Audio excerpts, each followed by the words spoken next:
Topic, you guys. The former girlfriend of a man suspected of murdering a nurse in Queens and who claims he's been involved in 7 murders nationwide is speaking out, describing harrowing details of the night. She says he strangled her and threatened to kill her.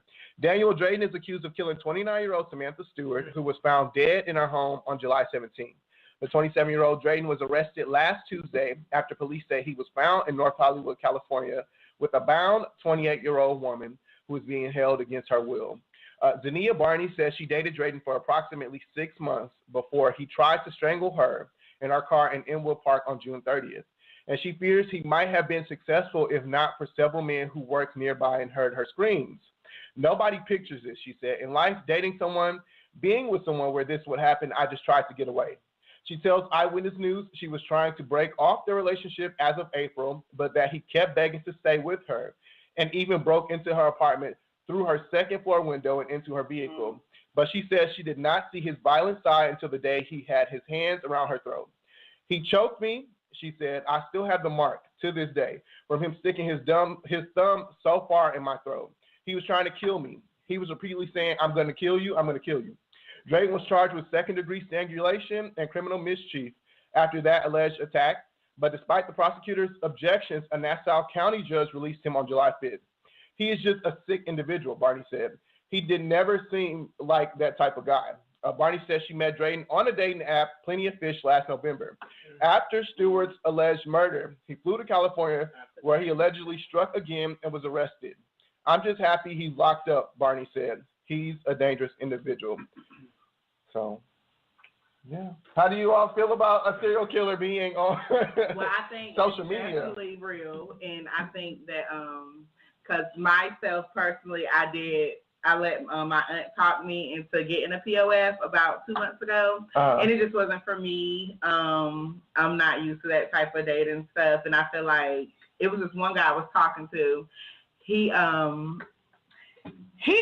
was normal. He looked normal. He was young and handsome and black. And if you would see, and that's the thing, if you saw the guy, he's very handsome. Because usually I can tell when somebody, like, if you hear about a serial killer, and you look at that picture, and you're like, okay, I see it in his eyes. With this guy, I don't see it in his eyes. He would trick somebody. No, so I believe that he definitely misled these women into thinking he was normal. So it's like usually with serial killers, they do have that look where you like, this motherfucker's crazy. But yeah, I was saying the guy that I met, he came off real normal, but I think that a lot of people on there have real life issues. They might not even know themselves, but this guy was coming across as like a perv, and I'm like, you're like 24. Why are you a perv? So I couldn't talk to him. What was he doing? I can't believe I'm saying this. No, say it. But I got right now. He was like, and he wasn't rude or weird or anything. And he would just be like, let me see your face. And I'm like, okay. So we FaceTime. And I was like, hi, whatever. This was about the third time we had talked on the phone. So I was like, okay, I'll FaceTime you, whatever. That you are in another state, so you're not bothering me. And he was jerking off to my face. Oh, wow. Wow. And I'm like, I hung up on him. He sent me voice messages through like the iPhone, and he sent text. And he was like, I'm sorry, I'll call you in the morning. I didn't mean to offend you. I'm like, boy, you have no reason to call me again. Like, he be like trying to get to know me, and I'm like, you're too young to be that, and you're handsome. What's the problem? But yeah, so it's some psychos out there. But when you on those date apps, you gotta expect that from like I expect people. But that's why you don't send news across like those little date apps, because me, of course, being gay, I had the Jack app, like, you know, like, you can tell the ones that are crazy and the ones that continually ask you for these news, like, there's a motive. Not only that, like, they feel like they are entitled, like, you have to show your picture. Yeah, because you're up there. Bitch, I'm not up here to be. I just feel like it's kind of weird, because my ex actually had a run into where we was kind of, like, splitting up, and he ended up talking to somebody who wanted him to send pictures of his feet to them. And it's like, oh, yeah, so it's so creepy. Yeah, it's like, people really, like, get on these apps just for that. Like, for one, if you are over 40 years old, so on these apps, you need to go get married. I don't feel like, you need to get out there. Like, it's too late for you to be on apps. Like, you can't find compatibility in these apps. These people are psychos. And then, like, even, like, with us dating, like, in the natural life now, it's kind of weird, because you can run into psychos. You may think you know these people, and they are real life psychos. Crazy as fuck. Yeah, it's just like serial killers is one of those things where you'll never be able to know because another thing, my coworker daughter dates this guy, and he's kind of like he's diagnosed with bipolar, but she's so in love with him, and love will make you do crazy things that you can look past all of those. Like you can see all those signs. Cause now I feel like he's not just a normal serial killer that's just doing this. He had signs there. There are always signs. She said he either beat on her before. She's saying his temper get out of out of range to like where she can see where he's very angry and he will hurt her.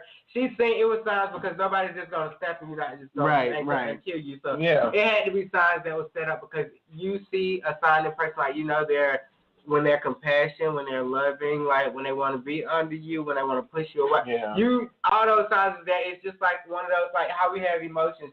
You are attracted to whatever emotion these people are saying, or your attitude is going to reflect it. She knew what it was the whole time, I feel like, and then she trying to pull the victim card. Don't get me wrong, he's wrong for what he did, for trying to kill that girl, but her family was probably trying to be there for her the whole time, telling her that's what she needs to get away from, because your family knows first. And you know what? And that's another thing, too. I said black people don't do enough. Like, they sit and they see shit, but they never have that conversation. Why? I don't know. But they never have that conversation. Even if I understand you young, dumb, and in love, but no. Okay, that's the young, dumb, and in love conversation. We got to have a real ass conversation. You're going to listen to what I got to say. Like when you see that and you try to reach out, you try to be honest, like it ends up backfiring. Like they either distance themselves or they tell the person that they're with. So that person in turn ends up not liking you. So that pushes who you're trying to be compassionate with further away. That's when you know your real friends, because your real friends not finna let you go through that. Or if they're going through it with you to make sure you're okay. I personally went through something like that. Not like that, but I went through like a crazy relationship. Mm-hmm. But your friends are there the whole time. They telling you what it is, and you honestly know what it is, but it's like one of those things, like I said, love is like a fucking disease. Like it's a strong-ass disease. You can overlook everything.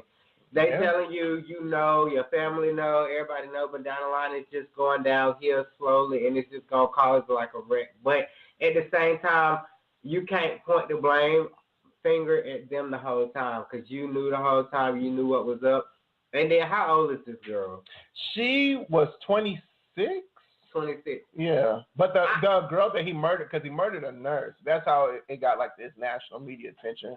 I believe she was like 28. And that's so psycho, because the same thing happened at my hospital. We had a nurse I work in ICU, so we had a nurse work there, and she got off work one day and went home, and later that night, she came on the news. Her husband came home, shot her in the head. She was murdered. Wow. Yeah, it's stuff like that. Like it happens around you, and you don't even know. Like people can come to work and it happens, but that's another reason why you gotta make sure you speak to people. You gotta make sure you say good morning, have a good day. Like is everything okay? Like you can't just come up to people just like asking for stuff and stuff, because you never know what somebody's going through at home. Right. You can come to work because.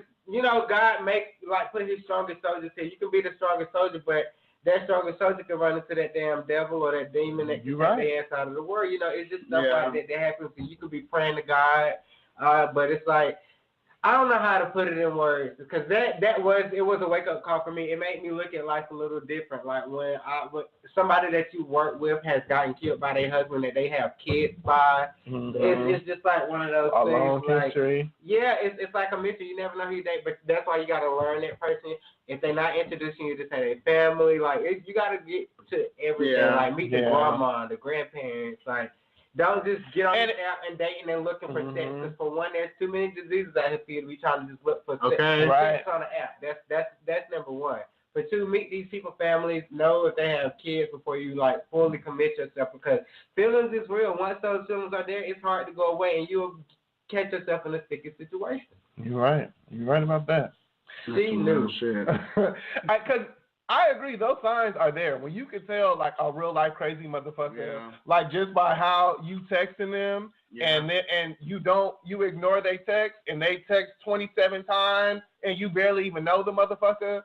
Y'all not even in a relationship. Y'all just started texting a week ago, and you why you not texting? Exactly. That's some crazy ass shit.